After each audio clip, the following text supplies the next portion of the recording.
Hello, everyone. I am Kim Hughes, and this is the January 11th edition of Sane Crypto Live. So, I want to start today off with a quote from a hedge fund manager that I used to follow way back in the day. He said, "It is the market's job to reallocate money from the ignorant to the intelligent, from the lazy to the hardworking and studious, from the naive to the educated, and from the speculator to the investor."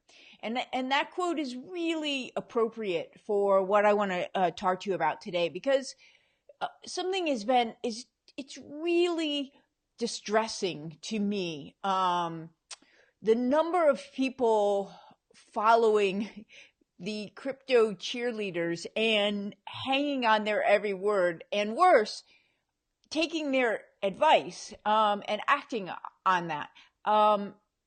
Because so here's what you need to know. An unbalanced view of an investment, okay, or of a market, is a sure sign of one of two things. Either that person has no expertise at all. I mean, they may be well-meaning and just caught up in all the hype, but their views and their commentary are completely one-sided. I promise you, because everyone who is, a serious investor who knows anything about it, knows they don't know what is going to happen, and that too, that it is putting them at a serious disadvantage as an investor to have an unbalanced viewpoint. Okay, or two, the other possibility is that they know that this is the way to take advantage, and they don't care about you. They only care about making money or being famous or whatever they're getting out of being this cheerleader. And it's true. It's always true. It's one of the most frustrating things about the financial services industry, is, that the people who, the easiest way to make money in the financial markets, whether it's as a financial advisor, a broker, anything, an educator, is to give the advice, which is, the commonplace advice, which everyone accepts, which is bad advice, and makes the person giving it a lot of money. The easiest to go with the herd and just sell mutual funds or crap annuities, or in this case, cheerlead Bitcoin and cryptocurrencies to the moon, right? Hold forever, is the way to make a lot of money. And that's the saddest thing. The hard way to make money is actually to give good advice, because most people don't want good advice. It's not exciting. It's not glamorous. It's not what they want to hear. But it's a fact that bad advice is the easiest way for the person giving it to make the most amount of money. That is the paradox in the financial markets. Most advice makes the person giving it rich, not you. Okay, so when you're deciding who to listen to, you want those unglamorous viewpoints. I promise you. If what someone is saying is playing to your base fear, or in particular greed, then that should bring you up short. That should be a red flag. What you want is, when you're deciding who to listen to, you want someone who is balanced first and foremost. Okay, someone who knows that no one can predict the future, in spite of the fact that predicting the future makes people a lot of money, because they're not really predicting it. They're just guessing, and there is absolutely no accountability to them when they get it wrong. The only person who suffers is you. Okay, again, serious people, serious investors know they cannot predict the future. They know that Wall Street. So I'll tell you just a quick story. I cut my teeth originally back in the mid 90s as a professional options trader.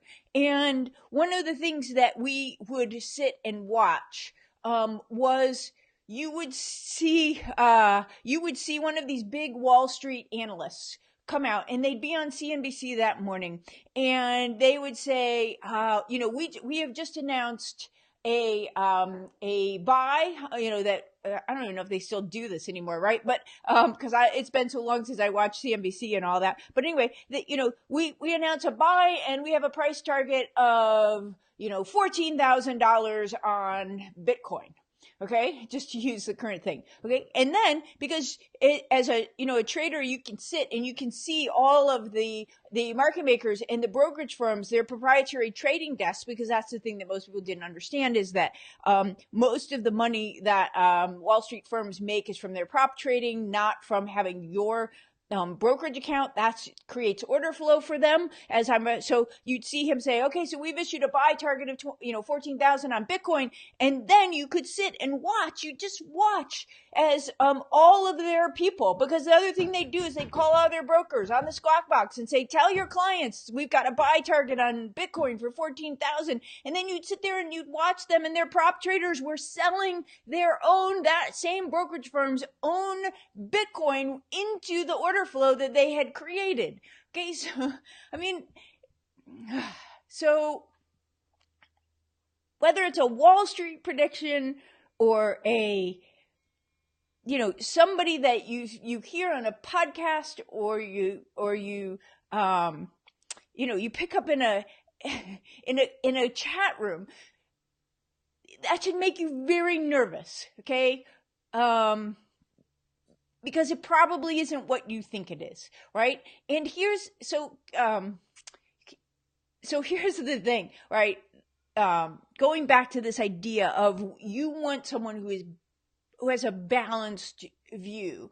Let's just use a sports analogy. I play polo. I'm also a really big American football fan, right? Dallas Cowboys. And so if you watch, for example, it doesn't matter either, whether it's soccer or anything where you've got a defender, trying to get past, like a wide receiver trying to get past a defender or a running back with the football, right? If I can get that guy's hips turned in the wrong direction for just a moment, right, I can run past him. And that's if that guy is balanced and squared up and able to go in either direction. Okay, I can't get by him nearly as easily. And the same is true in the market. You yourself need to be balanced, and therefore you need to be hearing and taking in information that is also balanced, or else none at all, because it's doing you a disservice. Because for right now, the market's going this way, okay? And not only are your hips turned this way, and these cheerleaders' hips are turned, they've got you completely focused this way. And then all it takes is that juke when it comes, right? And it will blow right past you. You will be the last to figure out that the bubble has burst. Okay? So it's this balanced view is really important, and the people who don't have it are doing you a huge disservice. You want the smartest guys and gals in the room about investing, not about the technology, because by the way, all these developers who are telling you to hodl, they've lost their perspective. They have fallen in love with their own baby, right? You want unbiased people with serious money, their own money, on the line, and serious credibility, and as little conflict of interest as possible. And how do I know this, and why do I care? There's a line in the Hemingway book, The Sun Also Rises. Bill, there's two guys at the bar, right? Bill asks the guy, how did you go bankrupt? And Mike says, two ways: gradually and then suddenly.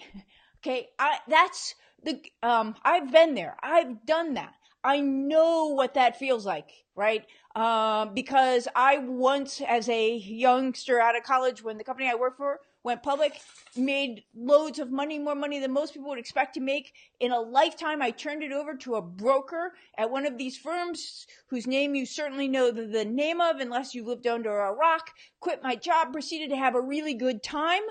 Okay. And then 2 years later, the phone rings and they say, sorry, all your money's all gone. They'd been investing it into the IPOs that they couldn't make a book for. Literally overnight, I went from top of the world thinking that, I was God's gift to investing and business and finance to nothing. I had literally nothing, less than nothing. So I know what that feels like, okay? And that is how it happens. Gradually and then suddenly. What's happening right now, if you were following bad advice, is you're going broke gradually. You don't know it. But when the market turns, it will be suddenly, okay? So let me just close with this. There are 3 keys to making money in this market. One is that investing should be about as exciting as watching paint dry. If it is exciting, it is entertainment. It is not serious investing. And if you want to put $50 into that like you would onto the roulette wheel in Las Vegas, fine. But do not confuse the two. Okay? Very important. Number 2 is to follow the smart money. Do you think that these hedge funds are investing in these altcoins, y'all? 99.999% of these altcoins are a scam. And there's no liquidity in them. There's no smart money in them. When the market turns, those are going to be the ones that are hit the worst. And then the third thing is, I could go off on that tangent, but I won't. The third thing is, and this is the most important, back to this point of a balanced view and being ready. You want to plan for the worst and hope for the best, because trees do not grow to the sky as much as we wish they would. In the meantime, is there an opportunity? Yes, for the smart investor. Back to the, Barry Ritholtz's quote about it's the market's job to reallocate money from the ignorant to the intelligent, right? From the naive to the educated, and from the speculator to the investor. In the meantime, yes, the market will reward you because that's what markets do, okay? But plan for the worst and hope for the best. I know that is not exciting. It's not nearly as exciting as people who are telling you that Bitcoin is going to go to $1 million, okay? But again, if it is exciting, I promise you, you are doing it wrong and you will be the one who loses in the end. That's what markets do. That's their job, okay? So remember, disclaimer, disclaimer, disclaimer, everything that I've said is for educational purposes only. Although I am a former registered investment advisor, nothing I said should be construed as investment advice. Past performance is no guarantee of future results. By the way, they make investment advisors say that because it's true. Things change direction. All investments involve risk, especially this one could go to zero tomorrow. Okay. So do not, under any circumstances, invest money you cannot afford to lose. That is actually the best advice that one could give. Thanks for listening. I'm Kim Hughes. I'll be back tomorrow with another installment of Sane Crypto Live. And in the meantime, if you would like to learn more about me and what I am up to, go to sanecrypto.com. Bye for now.